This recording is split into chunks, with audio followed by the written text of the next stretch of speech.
The What to Next podcast helps you build a TBR of each your favorite books. In each episode, Lori and Maine interviews authors and book influencers to recommend books they loved for you to pick up today. If you're an avid reader, always looking for your next great read, then the show. Hi, Hailey. Welcome to What to Next podcast. Hi, thanks for having me. So happy to have you here. Tell us what you've been up to.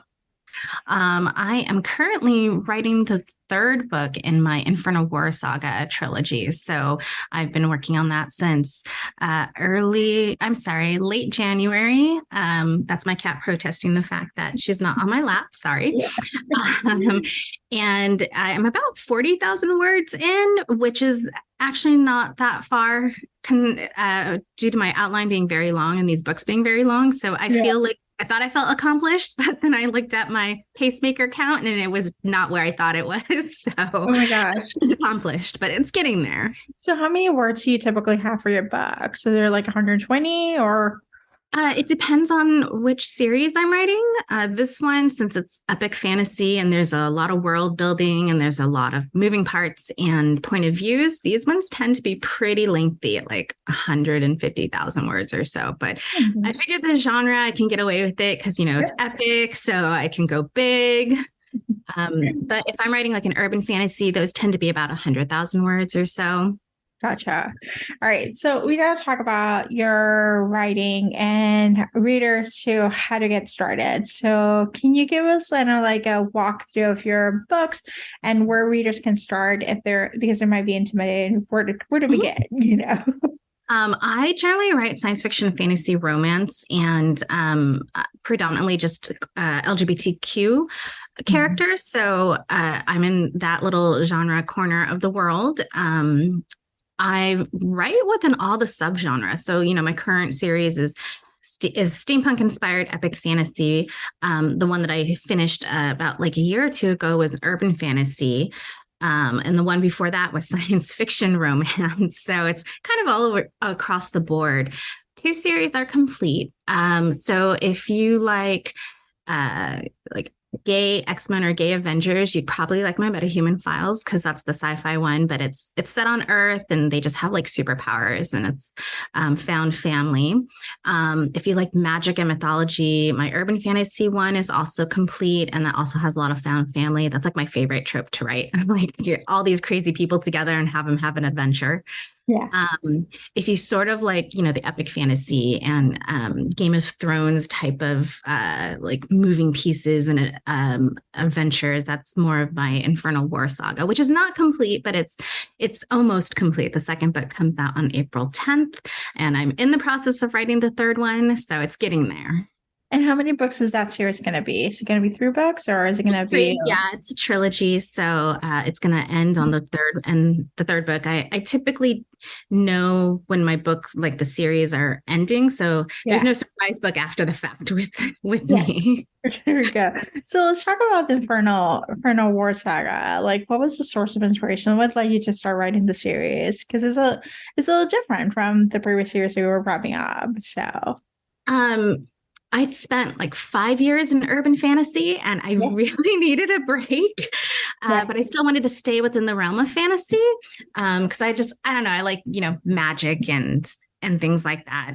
But I wanted to do something different because the urban fantasy one is very heavy on mythology and the magic and stuff. But for this one, I went in a completely different direction just to give my brain a little break from the genre that I had spent so many years in and just sort of like just refresh my want to write in fantasy. So it was more along the lines of I wanted to try something new and I thought, okay, let's dip my toes into epic fantasy. And but I don't really have or like I feel like I don't have the chops to do high fantasy with, medieval swords and battles like that. So, and I like throwing technology in with fantasy. So I was like, oh, if I kind of merge that with steampunk a little bit, I can get the best of both worlds and have fun with that. So that's sort of how I have like some steampunk elements. So I can have some technology, but there's magic, but there's also like warring nations. And there's all these romances that are driving all of these political decisions decisions. So it's been fun. It's a kind of a labor of love because these books are long and it takes a while to write, but it's been enjoyable.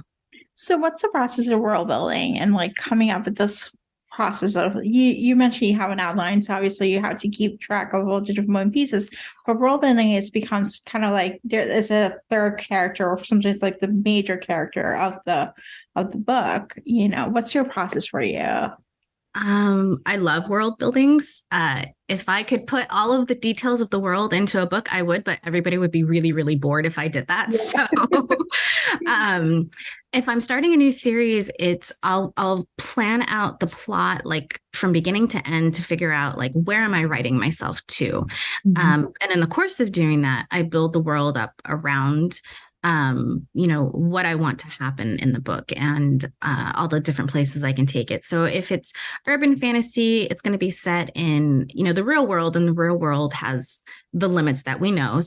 Even, you're throwing magic in, but I like to have something to ground the reader. So you play within like the framework of the real world. You're just throwing some werewolves or vampires into it. Whereas with building like an epic fantasy from the ground up, I still sort of use inspiration from the real world of like, you're going to have politics. So if you make it sort of similar to what people know, it's a little bit easier to follow. You're going to have some technology that might be, similar to what we have. So it's also easier for a reader to follow, and just making up a different magic system and how it works. But I don't know, I find it fun, like just building a world and getting to pick and choose what I want to throw into it and seeing if it works. And if it doesn't work, trying to figure out a way to make it work within the rules of the world that I've created. Mm-hmm. That sounds so much fun. So I think as a writer, it sounds intimidating for a reader to think about like, holy crap. But as a writer, it can be really exciting to have this like, fun and playfulness about creating things and creating characters and creating opportunities and experiences that your imagination runs wild. Yeah, it's fun to just not live in the real world, but sort of have real world pieces in, because that's what we all read. We read to escape from whatever is, in the real world that we don't want to deal with, the like chores or something. Like, I'd rather read my book. Yeah. So I love it. All right. So let's talk some book recommendations. Do you have any books to recommend our listeners to pick up? I do. One of the more recent ones that I read was Confetti Hearts by Lily Morton. If you love like snarky British characters and like super rom-com-y type of romances, she does those so well. And Confetti Hearts is her latest book. It's like a second chance romance, and I loved it so much, and it's just hysterical. That sounds good. I love it. It's a nice little break for your fantasy. Yeah. I know, it's weird. It's like I have I'll read other books outside of science fiction and fantasy. Like obviously I want to read sci-fi and fantasy because that's what I'm writing, but I like the break of like, okay, let's just have some rom-com over here now. Yeah. Yeah, let's not think about the world building. Let's just think about the two characters just hooking up. Falling in love. Like, yeah, I need that. Yeah. So I love this. Hailey, tell us where we can find you online. You can find me on Instagram. I'm at Hailey Turner Writes. I'm on my Facebook group, which is Hailey's Hellions. You can like my Facebook page. You can go to my website, which is haileyturner.com. I do have a TikTok, but I'm not very good at TikTok. But you can tag me in videos. I'm author Hailey Turner there, and I don't have a Twitter. So that's generally where you guys can find me. That sounds good. Thank you, Hailey, for being on the show. Thank you so much.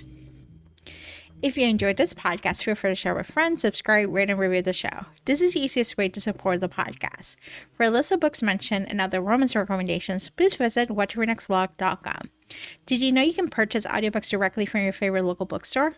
With Libro.fm, you can pick up more than 250,000 audiobooks, including bestsellers and recommendations from real booksellers. You'll get the same audiobooks at the same price as the largest audiobook company, you know the name, but you'll be part of a different story, one that supports your local community. If you're new to audiobooks, there's a perfect way to squeeze into more reading into your busy life. Listen with the free Libro.fm app while you do your chores, walk your dog, relax at home. The Watch Read Next podcast has a special offer for our listeners. Get 2 audiobooks on Libro.fm for the price of 1 with your first month of membership. Use code What to Read Next. This offer is only valid for new members in Canada and the US. Thank you so much for listening and have a great day.